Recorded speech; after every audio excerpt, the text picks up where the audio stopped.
Thanks for traveling with Trey. Today we're in Cleveland.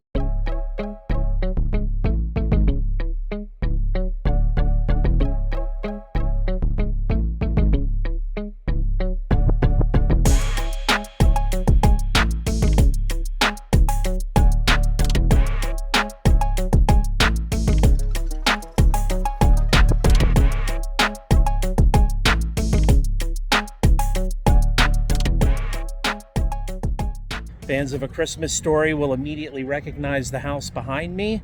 We're outside Cleveland, and wonder if Ralphie's home. I wonder what's for dinner here. Could it be turkey?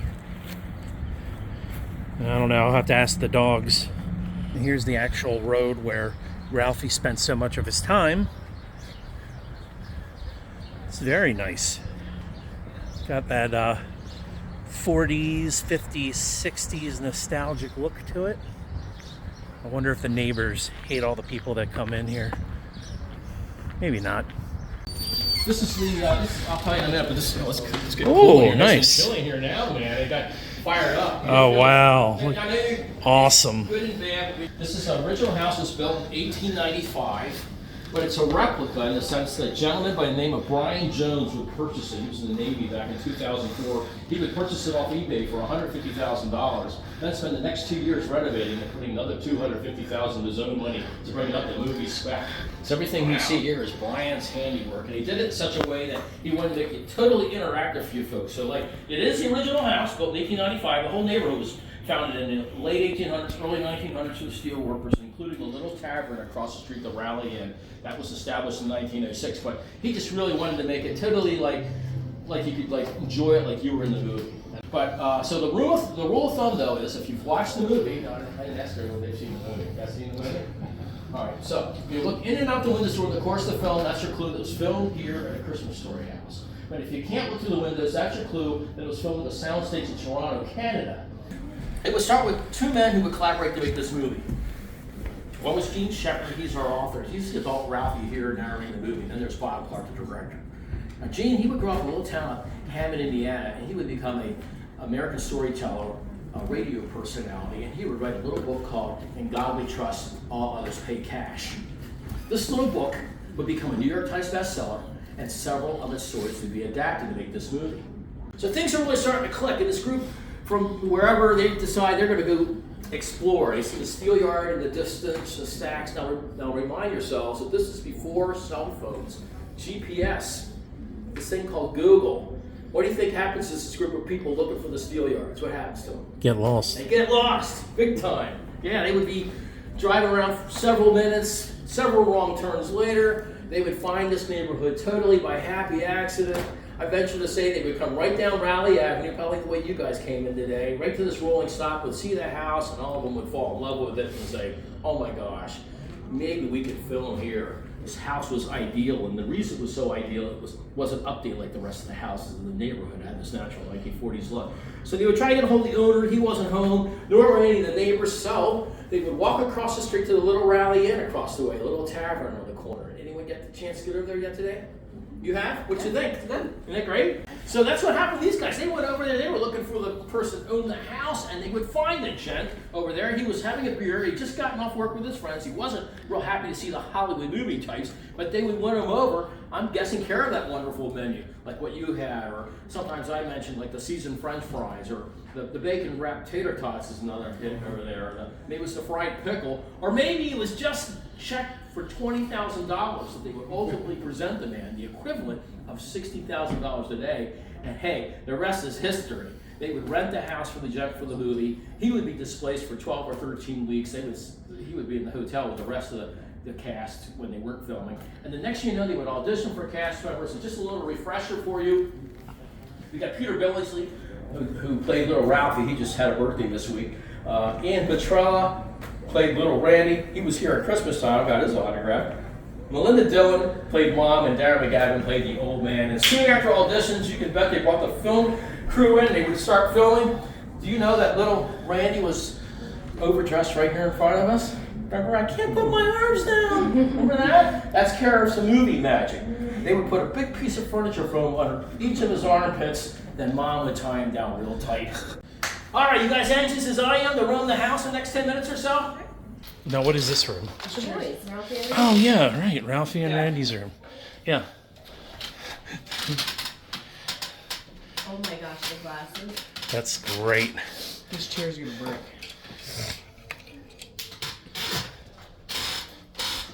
I didn't say that. You know where he heard it from?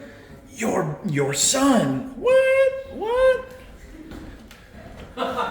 That's good, man. What? Wait a second. I think we forgot something. Ralphie, go check over there. Eat it, Sam.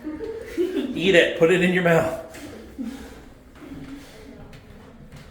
Life boy. Oh my gosh. Oh, here's the decoder. Oh my Oh god. my gosh. What was do you remember what it was? Remember to drink more Ovaltine. Be sure Be sure to to drink drink your more. Ovaltine. And he said that was it. It was so disappointing. Sam, crawl in under there. No. Yes. Or I'm going to do it. All right, get under there. Go ahead. It's Go ahead, Mom. Get under there. Go ahead, Lexi. And I'll open it when you get in. Daddy's gonna kill Ralphie. No, he's not. Yes, he is too. No, he's not. I promise you, Daddy is not going to kill Ralphie. Yeah, you need to go up against the wall. Go up a little bit closer. Scrunch your legs up a little bit. Scrunch them up. Get like that. You kind of come from this side. Oh, yeah. You Go gotta- over there, Chris. That's it. There you go. Now. Oh my sulking. gosh, this is That's great. it. That's This is the You're gonna greatest. do it accurately. Yeah, you can't be happy. You gotta be kind of sad. Yeah, you gotta sulk. Ralph's gonna get killed by Dad. So he gets his Red Rider. Who would present it to him at the end? Who gives it? Who presents his Red His Rider? father. His dad, right? Yeah. How endearing is that? Gets permission from both of them to try it out. He comes out here. His mother, remember, put a coat on. He comes outside here, hangs the target on the Golden Age sign, and the rest is history. What would happen?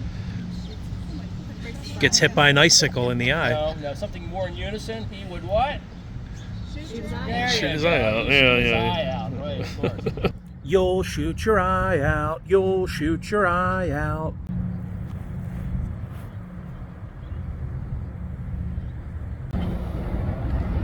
So this red wall you see in front of you, this is all fan art.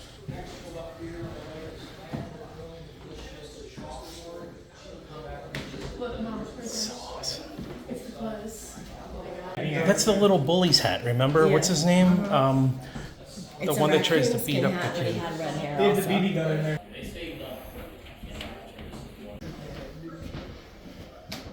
Above the leather tassel engraved in the metal are the words Plymouth, Michigan, USA.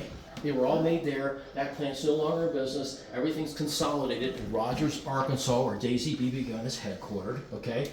They would install a compass and the thing that tells time, which is a sundial, on the right side of the stock, and the barrel must be made of steel. Those four accoutrements make up this unique rifle. If you would happen across it, I'd say head down to Rogers to have it authenticated, but before you do, you need to make a couple phone calls. One to your attorney, and the other one to me. My name's Chuck. I'm recording. Isn't that be cool? That's it's great. worth a pretty penny, too. People ask, what's it worth? And I'm thinking, well, there were only 6 made. I did some homework with, I'm a big fan of Tombstone, and I know Val Kilmer just passed away. So Wyatt Earp is the movie's about. Wyatt Earp's one of his single action rifles. So it's a single action BB gun, but one of his rifles went on auction for $175,000. But there's 100 of those made. There's 6 of these made. So hard to say what it'd be, but I'm sure it'd be a pretty penny.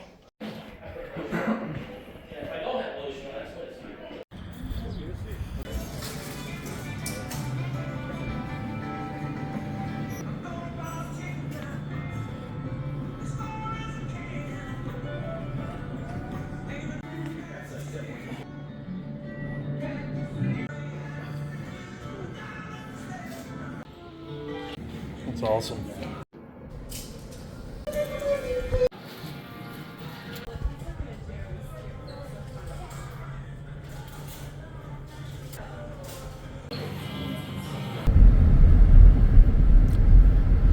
It's very picturesque. The bridge, at least. Looks like we're going into Gotham City.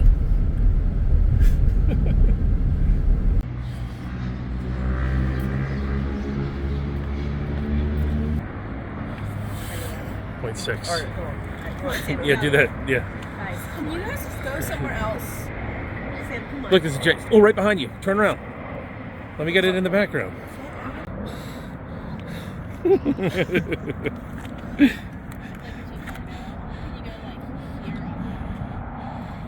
Wow, we made it.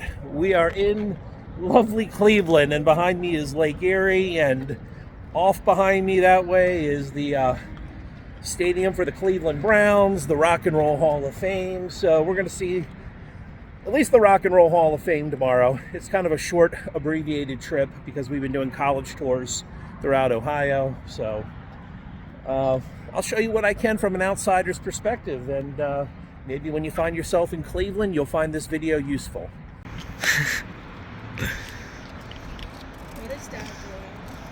He's monging.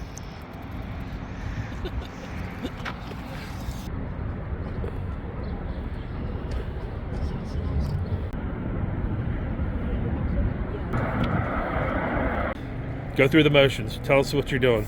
All right, Put your supination, arms around each other. and Supination? Pretend like you like each other. pronation.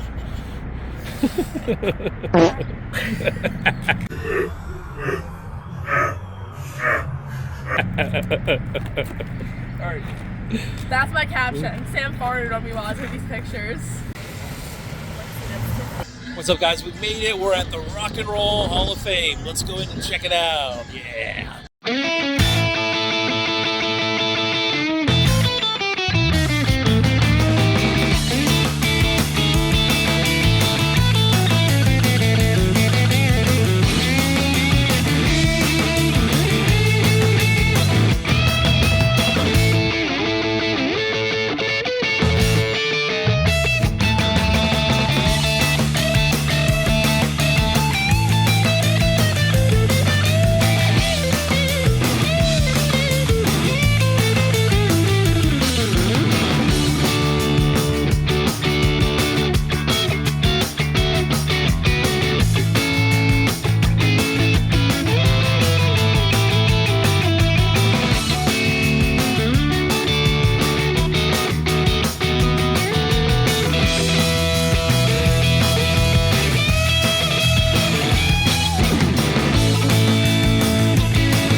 to your right. Oh.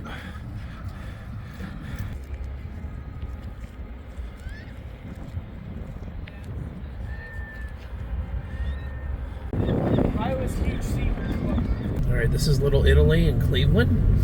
Just passing through. It's very Italian. I would say there's a lot of Italian options here. Oh, Guarino's is the oldest restaurant in Cleveland. There you go. Really? Yeah. All right, I wanted to stop at Lakeview Cemetery because there's a couple famous people buried here. Among them is Eliot Ness. If you remember him from The Untouchables, he was responsible for bringing down Al Capone, or at least he was influential in Al Capone's downfall. And then the other guy right here is Alan Freed. Now, why is Alan Freed popular? Well, he was the guy that coined the phrase rock and roll. And here's Alan Freed. So 1921 to 1965, rock and roll was born in Cleveland when Ohio native and radio disc jockey Alan Freed coined the phrase in 1951.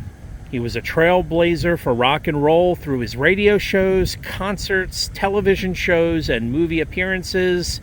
The music's popularity went global and forever changed our cultural landscape. This lake is important because this is where Eliot Ness's ashes were scattered. Now, he's not buried as would be traditional in the cemetery. His marker is just a cenotaph. A cenotaph would just be like a memorial, and it doesn't necessarily contain his remains. So he was interred in this lake, technically, because his ashes were scattered here. And here's the grave of Harvey P. Carr. He's one of the more interesting people here. He was a Cleveland native and infamously appeared on the David Letterman show and had a little scuffle with Dave. Well, I'll let you see that here. You look stumped, Dave. You're What's the doing. matter? I get the sense. Are you meditating now, Harvey? No, I'm talking. Can you hear me? I'm talking. That's not meditation. Talking is audible. Yeah. Meditation is silence. I won't come back unless you really ask me. No, you're not coming back at all, that's Harvey, all right. because I we've don't given care. we've given you many chances to come on this show and talk about things that we thought would be Dave, of general interest to people, and also to promote your little Mickey Mouse magazine here, Dave, your little newsletter, your little clubhouse fun and rainy day fun for boys and girls, your little weekly reader deal here. Dave, and you've blown every single chance you've had, Harvey. Every single chance. So you're what? not coming back. Dave, I was a file clerk. You're a before I dork, knew you. Harvey. Relax. Probably one of the more popular residents of this cemetery is the Hasserat Angel. Now, there's all kinds of stories attached to this, I've heard, but I don't know. She doesn't look that scary to me. In fact, it's a bit underwhelming, in my opinion.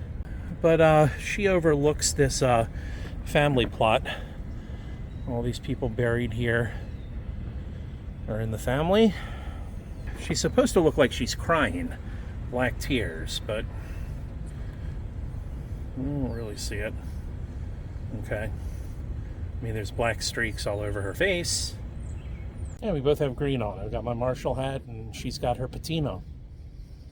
So, of course, I come to Cleveland the only time in my life, and the place is closed for restoration. But look at this. This is for one person and his descendants. It's like a castle in the middle of the cemetery.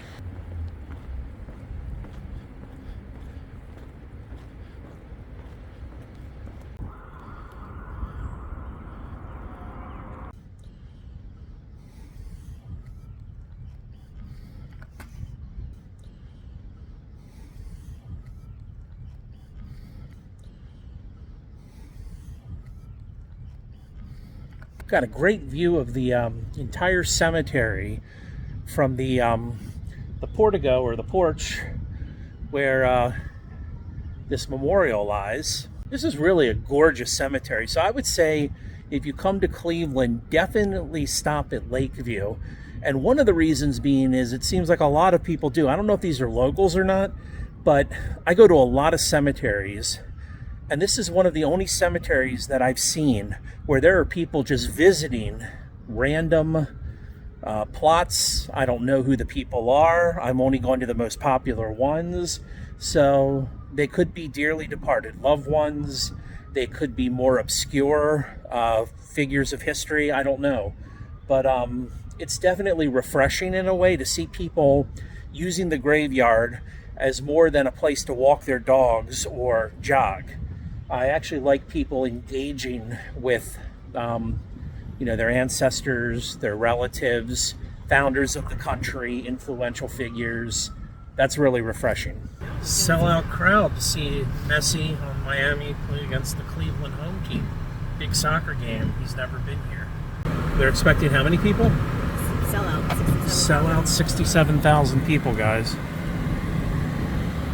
Well, I hope you enjoyed that brief little tour of Cleveland. Hey, make sure you stick with me. Keep traveling with me. I appreciate your support. Make sure you subscribe, and I'll see you guys next time.